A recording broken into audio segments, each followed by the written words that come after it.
Hello दोस्तों, a warm welcome to you on this YouTube channel LMNU by Raj Gaurav. आइए हम लोग देखते हैं यहाँ क्वेश्चन बेस्ड और नंबर सिस्टम। नंबर सिस्टम में कुछ चीज़ें होती हैं जो कि क्वेश्चन बेस्ड होती हैं, तो आज उन सब चीज़ों को हम कोशिश करेंगे समझने का।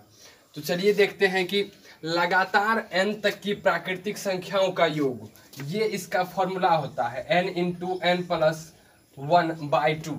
तो इसका सबसे पहले प्रयोग हम लोग यहाँ करते हैं एग्जाम्पल के रूप में। देखते हैं कि लगातार n तक की यदि ले लें कि लगातार 6 तक की प्राकृतिक संख्या का योग यदि ये हमको पूछा जाए कि लगातार 6 तक की प्राकृतिक संख्या का योग, तो उसमें हम डायरेक्ट फॉर्मूला लगाएंगे n इंटू n प्लस 1/2, यानी 6 इंटू 6 प्लस 1/2। 2 से यह कट जाएगा 3 बार में, 3 इंटू 7 21 इसका आंसर हो जाएगा। यानी 1 से लेकर 6 तक यदि हम काउंटिंग करते जाए तो वह आंसर आपका क्या हो जाएगा, 21 हो जाएगा। तो इसके लिए फॉर्मूला है n इंटू n प्लस 1/2। इसी बेसिस पर देखते हैं कि लगातार n तक की प्राकृतिक संख्याओं के वर्गों का योग, उनके वर्गों का योग क्या हो जाएगा, वो देखते हैं दूसरे क्वेश्चन में।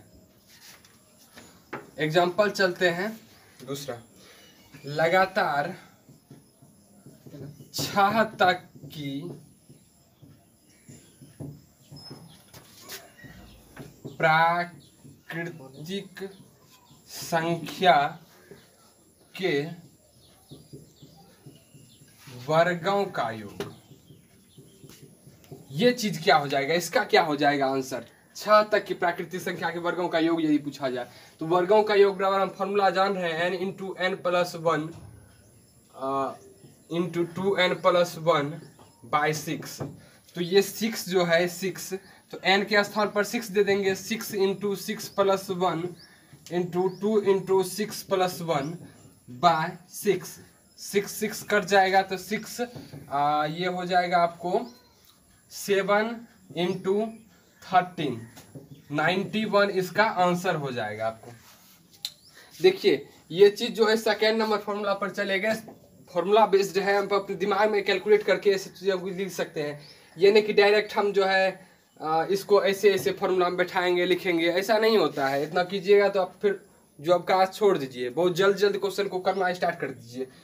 तो इन क्वेश्चन को देखिए कि डायरेक्ट ये किस बेसिस पर होंगे और मने मन में इसको इतना कैलकुलेट कर लीजिए और लिख दीजिए। क्योंकि जब छोटा छोटा संक्रियाएं हैं, छोटा छोटा क्रियाएं हैं, उसको आप मन में ही कैलकुलेट कर लें, ज़्यादा बेहतर रहेगा। लेकिन उसके लिए ज़रूरी है कि आपको प्रोसेस बाय प्रोसेस सारी चीज़ों को पता रहना चाहिए। मैं कंटिन्यू आपको LMNU इन्फो पर क्लास करवा रहा हूँ, आप देखते जाइए इन चीज़ों को, और नहीं समय मिले तो आप वीडियो डाउनलोड करके रख लीजिए, बाद में देखिए।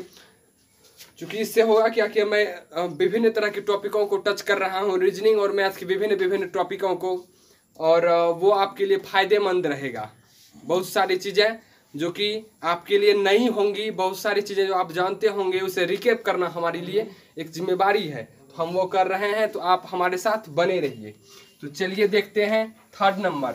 ये लगातार n तक की प्राकृतिक संख्याओं के घनों का योग, यानी लगातार 6 तक की प्राकृतिक संख्याओं के वर्ग के स्थान पर यदि हम दे दें यहाँ घनों का योग, तो किस उस कंडीशन में क्या होगा। घनों का योग,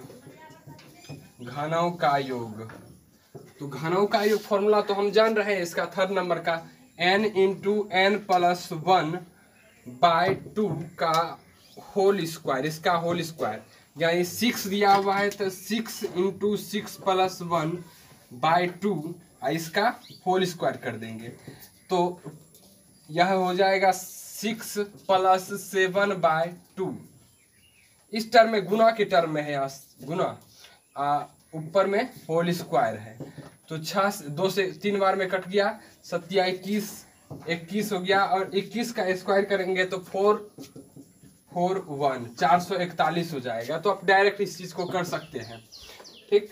ये आपका फॉर्मूला बेस्ड था जिस पर आपकी बैठाए तो 441 निकल गया। चलिए चलते हैं अगले क्वेश्चन 4 नंबर पर। लगातार n तक की सम संख्याओं का योग। तो इस क्वेश्चन में हम क्या करेंगे, तो कोई भी पैटर्न ले लीजिए, कोई भी 6 तक का ही ले लीजिए, उस पर भी बन जाएगा। तो 6 तक का ही ले लेते हैं। लगातार n तक की सम संख्याओं का योग, लगातार 6 तक की सम संख्याओं का, इस जगह से सम संख्या लिख देते हैं, सम संख्याओं का योग लिख देते हैं, सम संख्याओं का योग। यदि ऐसा दिया जाए तो उसमें हम कौन सा फॉर्मूला लगाएंगे, तो n/2 इंटू n/2 प्लस 1 ये चीज लगाएंगे। यानी 6 दिया हुआ है, सम संख्या 6/2 इंटू 6/2 प्लस 1, तो 6/2 कर देंगे तो हो जाएगा 3 इंटू, यहाँ 3 हो जाएगा कट के, प्लस 1 4, तो 12 इसका आंसर हो जाएगा। लगातार 6 तक की सम संख्याओं का योग जो हो जाएगा वो आपका 12 हो जाएगा। तो ये कंप्लीट हो गया। 5 नंबर चलते हैं, लगातार n तक की विषम संख्याओं का योग। यानी लगातार यदि हम यहाँ 7 ले लें, लगातार यहाँ हम 8 ले लें, मतलब कोई फिक्स नंबर ले लेते हैं, जरूरी नहीं कि हम सम ही लेते हैं, कोई फिक्स नंबर ले लेते हैं, वहाँ तक की सम संख्याओं का योग ले लेते हैं। यहाँ यदि हम ले लें लगातार 5 तक की, 5 भी ले सकते हैं, 8 तक की ले सकते हैं, लगातार 8 तक की सम संख्याओं का योग, तो 8 हम ले लेते हैं। या कोई भी संख्या ऐसा ले सकते हैं जहाँ तक खास करके ऐसे क्वेश्चनों में दिया जाता है कि विषम संख्या ही लिया जाता है। चलिए हम आपको बताते हैं। यानी हम ले लेते हैं यहाँ लगातार 7 तक की विषम संख्याओं का योग। 5 नंबर स्टैंडर्ड है, 7 तक की विषम संख्याओं का योग, विषम संख्याओं का योग। तो इसका क्या हो जाएगा फॉर्मूला, तो n+1/2 का होल स्क्वायर, ये 5 वाला। तो 7 है, 7 + 1 हो जाएगा 8/2, इसका होल स्क्वायर कर देंगे तो 4 का स्क्वायर 16 हो जाएगा। तो ये फॉर्मूला बेस्ड चीज़ें हैं जिसकी हेल्प से आप आगे के क्रियाकलापों को कर सकते हैं। आप ध्यान दीजिए इन चीज़ों पर कि सिर्फ ये चीज़ें जो है आपके माइंड में कैलकुलेट होनी चाहिए, इतना ज़्यादा आप इसको कैलकुलेशन कीजिए। हम इस पर अभी और कुछ क्वेश्चन आपको बनवाते हैं, अभी क्वेश्चन और लिखते हैं आपको, आप इसको पॉज करके आप वीडियो को अच्छा से समझ लीजिए। हम इस पर अभी और कुछ क्वेश्चन करवाते हैं। चलिए नए क्वेश्चन को देखते हैं। 329075 में 7 का प्लेस वैल्यू, स्थानीय मान और जातीय मान में क्या अंतर है। स्थानीय मान और जातीय मान, तो पहले दोनों चीज को देखेंगे।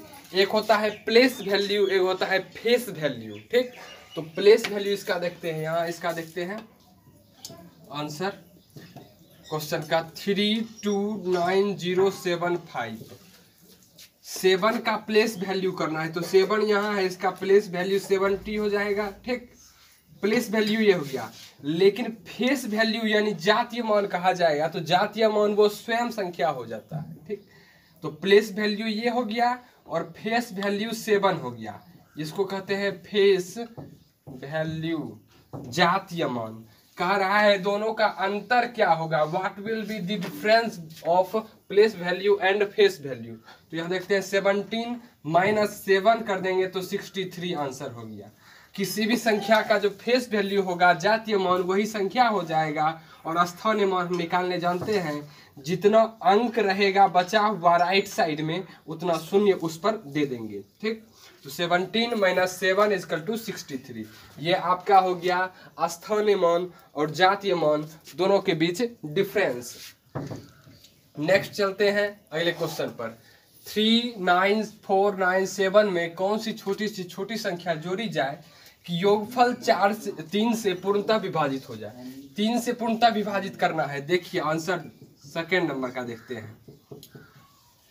3 + 9 + 4 + 9 + 7 यानी 9 3 12 12 4 16 16 9 25 25 17 32।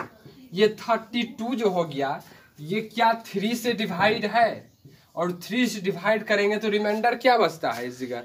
मेनली रूप से हमको क्या इसमें जोड़ा जाए या क्या घटाया जाए वो चीज देखिए। इतना में कौन सी संख्या जोड़ी जाए कहा जा रहा है। इसका मतलब इसमें क्या कम से कम जोड़े कि वो 3 से डिवाइड हो जाए। यानी 33 यदि इसको हम कर देते हैं, 32 को 33 कर देते हैं यानी +1 ऐड करते हैं तो वह 11 बार में कट जाता है। 33 is divided by 3 in 11 parts. तो उसको 33 को 3 से भाग देंगे तो 11 बार में कट जाएगा। यानी 32 में क्या ऐड किए, 1 ऐड किए, तो इसका आंसर हो जाएगा 1 इसका आंसर हो जाएगा, इसका 63 हो जाएगा। नेक्स्ट देखते हैं, संख्या इतना यदि 9 से पूर्णतः विभाजित हो तो ये जो प्लस है इसके स्थान पर क्या होगा, ये प्लस के स्थान पर क्या होगा। सेम क्वेश्चन देखते हैं। 9 से विभाजितता का नियम हम लोग जानते हैं कि यदि सभी संख्याओं का योग 9 से विभाजित हो वह संख्या 9 से विभाजित होती है। जो कि 3 के विभाजितता का नियम होता है सेम वही होता है 9 के। सभी संख्या के अंकों का योग 3 से विभाजित हो तो वह संख्या 3 से विभाजित होगी, और सभी संख्या के अंकों का योग 9 से विभाजित हो तो वह संख्या 9 से विभाजित होगी। तो चलिए देखते हैं। यहाँ है 2, कोई चिन्ह दिया हुआ स्टेरिक दे दीजिए या कोई भी चीज प्लस का चिन्ह दे दीजिए, कोई चीज दे दीजिए। तो स्टेरिक दे दिए, 3 दे दिए, 4 दीजिए, 5 दे दिए। तो स्टेरिक के स्थान पर क्या होगा जिससे कि 9 से डिवाइड हो जाएगा। तो जोड़ लेते हैं, 3 2 हो गया, 5 5 4 9 9 5 14 हो जाता है। अब 14 स्टेरिक। तो स्टेरिक के स्थान पर, स्टार के स्थान पर क्या दे दें कि 14 में उतना ऐड करें तो वह 9 से डिवाइड हो जाए। तो स्टार के स्थान पर यदि हम 4 दे देते हैं तब 14 + 4 क्या हो जाएगा, 18 हो जाएगा। 18 और 18 जो है वो 9 से डिवाइड होगा तो 2 हो जाएगा। यानी 18 9 से डिवाइड होता है किंतु 14 नहीं होता है। इसलिए स्टेरिक के स्थान पर यदि 4 रख देंगे तो वह क्या हो जाएगा, डिवाइड हो जाएगा। चलिए चलते हैं लास्ट नंबर क्वेश्चन पर। 6 अंक की सबसे छोटी संख्या तथा 5 अंक की सबसे बड़ी संख्या का अंतर पूछा जा रहा है। तो 6 अंक की सबसे छोटी संख्या, देखिए इसका एक ट्रिक है कि जैसे पूछा जाए कि 6 अंक की सबसे छोटी संख्या, सबसे छोटी संख्या, छोटी संख्या, तो क्या हो जाएगा 1 पर 50, ठीक 50। 6 अंक की सबसे छोटी संख्या पूछेगा तो 1 पर 50, अब 5 अंक की सबसे छोटी संख्या पूछेगा तो 1 पर 40। ये उसका टर्म होता है कि उतना एक कम जीरो दिया जाता है। तो 1 पर 50 दे देंगे तो वह 6 अंक की सबसे छोटी संख्या हो जाएगा, ठीक। और 6, अब फिर 5 अंक की सबसे बड़ी संख्या पूछा जाए तो जिस अंक की सबसे बड़ी संख्या पूछा जाए उतना 9 दे दीजिए, ठीक। जिस अंक की सबसे बड़ी संख्या पूछा जाए उतना 9 दे देना है, और जिस अंक की सबसे छोटी संख्या पूछा जाए तो 1 पर उतना 0 दे देना है, उससे एक कम 0 दे देना है, ठीक। तो 5 अंक की सबसे बड़ी संख्या पूछा जाए यानी तो 9 × 5 हो जाए, 9 5 हो जाएगा। क्यों, 5 अंक की सबसे बड़ी संख्या 9 5। अब माइनस कर देते हैं बिकॉज यहाँ अंतर पूछा है, डिफरेंस पूछा है, इसमें इतना घटा देंगे तो 1 हो जाएगा। तो ये कुछ क्वेश्चन था जो आपको क्वेश्चन बेस्ड ऑन नंबर पर था। तो इसमें हम लोगों ने देखा सबसे पहले कि प्राकृतिक संख्या जो कंटिन्यू दिया जाए तो उनके वर्गों का योग क्या होगा, उनके घनों का योग होगा, वो जो क्रम में रहेंगे तो उनका योग क्या होगा। उनके लिए हमने स्टार्टिंग पार्ट में देखा तो कुछ फॉर्मूला, उस पर बेस्ड कुछ क्वेश्चन भी देखा, और ये सेकेंड जो है हल्का बेसिस पर क्वेश्चन है। ये सब चीज़ों को आपको इस तरह सॉल्व नहीं करना होगा, ये चीज़ों को आपको याद रखना होगा। ये चीज़ें जो आपको क्वेश्चन पूछी जाएंगी स्टेरिक के स्थान पर क्या होगा, आप जोड़िए, डायरेक्ट जोड़ के सोचिए कि 14 हो जाएगा तो 14 में और क्या जोड़े जो 9 से डिवाइड हो जाएगा तो 9 2 जा 18 होता है यानी 4 अधिक। तो आपको दिमाग माइंड में कैलकुलेशन ये चीज़ करना होगा, ये नहीं कि सारी बातों को लिखना होगा, सारी बातों को एलोब्रेट करना होगा, ये चीज़ें नहीं होगी। आपको माइंड में सारे काम को करने होंगे तो आप इसमें सफलता पा सकते हो, सक्सेस कर सकते हो। तो आप कंटिन्यू बनाए रखें पढ़ाई के साथ, कहीं कुछ प्रॉब्लम नहीं है, ध्यान देकर पढ़ते रहें। क्योंकि यदि आप सफल होना चाहते हैं अपने लाइफ में, सक्सेस होना चाहते हैं, तो आपको एजुकेशनल वीडियो से जुड़ा रहना होगा। आप एजुकेशन में यदि सफल होना चाहते हैं तो आपको एजुकेशन से जुड़ा रहना होगा, ठीक। दूसरे वीडियोस को आपको नहीं देखना होगा, आपको एजुकेशन के रिलेटेड वीडियो को देखना होगा, मोटिवेशनल वीडियो को देखना होगा, तो आप अपने लक्ष्य पर बने रहेंगे, ठीक। तो बहुत बहुत धन्यवाद। मैं राजगौरव LNMU इन्फो पर आपको ये question based on number system कराया, और नेक्स्ट क्लास में देखिए हम क्या बेस्ट से बेस्ट आपके लिए ला सकते हैं। बहुत बहुत धन्यवाद।